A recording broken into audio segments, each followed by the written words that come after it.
This is not what I'm talking about when I say branded entertainment. So what are we talking about? It really comes down to, first and foremost, it is brand-funded content, programming. Essentially, it comes out of marketing or advertising or media dollars. And second, it's really a content partnership between the brand and a third-party content provider. And finally, one of the big misconceptions is that brand entertainment really only lives on TV, but the reality is, just like any other marketing program, it can live from TV to online, to print even, radio, anywhere. So essentially, this kind of defines what brand entertainment is. So when you think about it, like why do brand managers even think about this as a potential platform? I think it really comes down to one fundamental consumer problem. And it's harder than ever to connect with consumers. They're smarter these days. They have so many ways to avoid your messaging, to ignore what you're trying to say in traditional advertising. The fragmented media landscape makes it harder to kind of break through the clutter. And finally, there's really been a shift in the role that brands play in consumers' lives. So we'll get into each of these a little bit. So when you think about it, in a lot of ways, they have a million ways to avoid your messaging, and they also have a million ways to find out about your brand through non-traditional channels. So without your messaging, you have everything like review portals and message boards now that are actually relaying information about your brand before you can actually talk to them. So, with that being said, I want to give you guys 3 examples of some successful integrations that I think do a good job of bringing this space to life. And the first is K-Swiss and their Tubes shoes. I don't know if any of you guys have seen this, but it's a partnership between the HBO series Eastbound and Down and their character Kenny Powers and K-Swiss Tubes. And I think what is really brilliant about this integration is that the equity of both of the brands really work together. So the shoe is a little bit of a different shoe. It's kind of a different athletic shoe, a little quirky, and he is as well. So I'm going to play a really quick clip. I definitely encourage you guys to go check out more because they did a really good job of having this one live from online to TV to print. Looking good, Shocky. Now take them tubes off. Put them up to your ear. You hear that sound? That's the sound of your muscles getting super big. So again, I think it really does a great job of kind of communicating and leveraging the equity of both of the brands. The second example I want to talk about is College Humor and their Prank Wars property. And essentially what this is it was a series of videos where these 2 friends and these 2 guys that work at College Humor would prank each other on a big scale. And the really interesting thing about this one is you won't even see a brand mentioned in it. I had to shorten the clip, but even in the long form clip, it was really just kind of one quick mention in the video. And I kind of purposefully wanted to show it to you because I think it was much more about, so the brand was actually Unilever and Axe, and it was much more about owning this content versus kind of explicitly putting their brand in it. So they really were trying to look to connect the young guys, and what better platform than College Humor. So I'm going to play this really quickly. Know how at halftime at basketball games, one lucky fan is always dragged out on court. He's given the opportunity to take some impossible shot to win a ton of money. Well, what if that fan were a mirror? What if he made that shot and it was worth $500,000? And what if we saw him be told it was all fake seconds later? In a couple minutes, he's going to come out here and try to make a blindfolded half-court shot for $500,000. So whether or not that ball goes in, I need you guys to scream and cheer and be as loud as you know to be because I want to watch this whole game. It's your shot. 4, 3, 2, 1, go!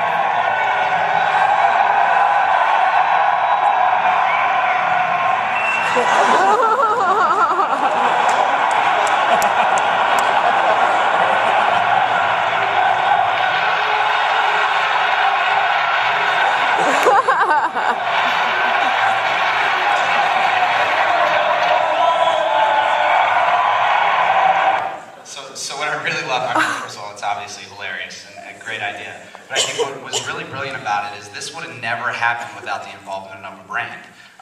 The background to this is that Unilever actually made a $50,000 donation to the University of Maryland to actually make this happen, to give them the access. And I think that's really critically important to understand kind of what the brand can bring to the table in these cases.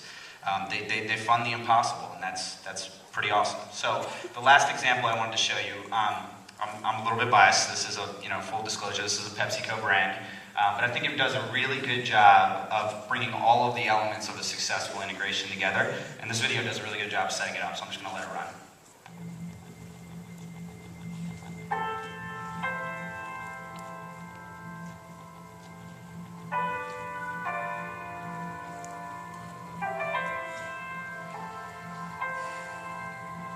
I love the story. It's about a score that hasn't been settled in 15 years on a football field. Roughly 87 feet between the state liners of Phillipsburg and the Red Rovers of Eastern. A 27-yard field goal attempt. It's blocked. The whistle has blown. This one is over. A sister kisser. Time might be worse than the loss. We think we have a score to settle. Gatorade has chosen to team up with the towns of Phillipsburg, New Jersey, and Easton. We're inviting the guys from the 93 team to strap on the helmet and shoulder pads and replay that game to determine the true champion once and for all. Finally tonight, old high school football rivals. With the same guys who played 16 years ago? This is one of the best moments. It will be the best moment in my life, other than when my daughter was born. Once you're an athlete, you're always an athlete. The original head coaches were invited back. The original cheerleaders, some of the original band members are going to be there. The returning players underwent a rigorous 2-month training regimen created by Gatorade Sports Science Institute. I lost 57 pounds for this process. Wow.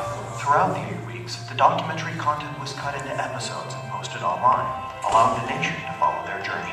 I said to Coach, I'm going to kind of come out in sweats and warm up. And he said, no, we go full pads every day. And I was like, Coach, we're in our 30s. Come on.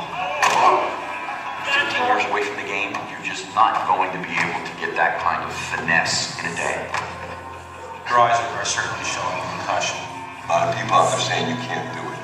Let's prove them wrong. 1, 2, 3, 10,000 tickets sold out in 90 minutes. Everybody is so down and so impressed. This is such a good Gatorade athletes Peyton and Eli Manning joined as assistant coaches. The field temperature right now is at 100 degrees. In the most oppressive of conditions, there were no major injuries, no heat exhaustion, and no broken bones. Talk about the ultimate product demonstration. 160 million media impressions followed, including being named one of CNN's top stories of 2009 and a 6-page feature in Men's Health. And Replay is now a documentary television series. The 1-hour premiere aired nationally on Fox Sports Net to its 90 million subscribers in prime time on Sunday night and Thanksgiving weekend. Gatorade's Lineup Finder allows former athletes to reconnect with teammates online and nominate their original high school teams for upcoming seasons of the show.